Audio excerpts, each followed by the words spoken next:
तीन राज्यों के एमएलसी इलेक्शन चुनाव नतीजे सामने आ चुके हैं और यह चुनाव सबसे बड़ा चुनाव माना जा रहा है और इसके नतीजे बड़े उलटफेर के साथ यहां पर निकलकर सामने आ रहे हैं और तीनों ही राज्यों में यहां पर बड़ा उलटफेर देखने को मिला है। आखिर कहां बीजेपी को फायदा, कहां नुकसान हुआ है, सारे आंकड़े फाइनल रिजल्ट के रूप में आपको देने वाले हैं। जहां दोस्तों बात करते हैं सबसे पहले हैदराबाद नगर निगम चुनाव 2020 के लिए, क्योंकि सबसे बड़ा चुनाव इसी को माना जा रहा है और ये कहीं ना कहीं बीजेपी के लिए सबसे बड़ा और सबसे खास क्यों है, क्योंकि यह बीजेपी के लिए काफी मायने रखता है, क्योंकि आने वाले समय में पश्चिम बंगाल और केरल जैसे राज्यों में चुनाव है और यह कहीं ना कहीं हैदराबाद में जिस प्रकार के आंकड़े निकले इससे कहीं ना कहीं बीजेपी को आने वाले चुनाव में फायदा होने वाला है। यह बड़े एक्सपर्ट लोग आंकड़े मान रहे हैं। इससे पहले अगर बात की तो हैदराबाद के लिए 150 सीटों पर आपको एग्जिट पोल के आंकड़े भी दिए गए थे और एग्जिट पोल के आंकड़ों के ही मुताबिक यहां पर फाइनल रिजल्ट के रूप में आंकड़े दिखे हैं। टीआरएस को एग्जिट पोल के अनुसार 60-70 सीटें दिखाई गई थी,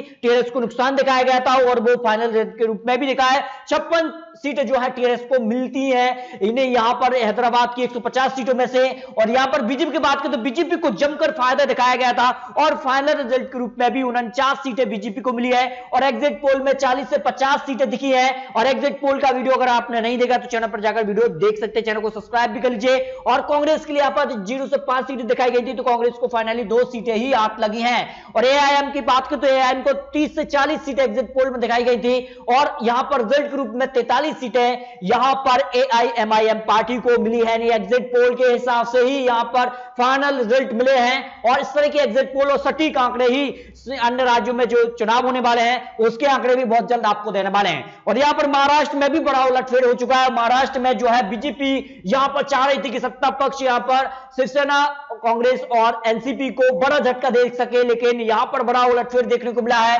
और यहां पर बीजेपी को बड़ा झटका लग चुका है। और यहां पर अगर बात करें तो 6 सीटों पर जो चुनाव हुए थे उसके नतीजे भी सामने आ चुके हैं और बीजेपी कहीं ना कहीं अपनी हार मान चुकी है। और बीजेपी यहां पर देवेंद्र फडणवीस का बयान भी सामने आ चुका है, उन्होंने यहां पर हल्के में लिया था यहां पर महागठबंधन के लिए। और यहां पर बात करें 6 सीटों में से 1 सीट पर बीजेपी को जीत हाथ लगी है, जबकि 5 सीटों पर महाविकास आघाड़ी को जीत हासिल लग चुकी है। और यह माना जा रहा था कहीं ना कहीं महाराष्ट्र में सरकार गिरने का खतरा है, लेकिन यहां पर बीजेपी पर यह भारी पड़ चुके हैं।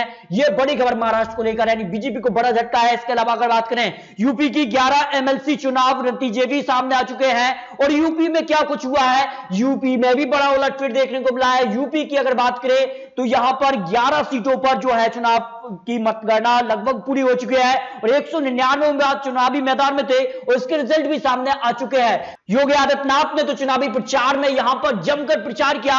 इसके अलावा अगर बात की तो नगर निगम चुनाव के लिए हैदराबाद भी पहुंचे, लेकिन यूपी में क्या कुछ हुआ है, यूपी में बीजेपी को झटका लग चुका है, ये आंकड़े निकल कर आ रहे हैं। चुनाव के लिए अगर बात करें तो यूपी में बीजेपी को बड़ा झटका है और सबसे बड़ा झटका बीजेपी को बनारस में बीजेपी यानी लोकसभा सीट यहां पर मोदी सरकार के लिए आती है। कहीं ना कहीं नरेंद्र मोदी जी जो यहां से चुनाव लड़ते हैं उनकी लोकसभा सीट में यहां पर बीजेपी को बड़ा झटका है। यहां पर बात करते हैं वाराणसी में खंड शिक्षक में श्री लाल बिहारी यादव की जीत हुई है।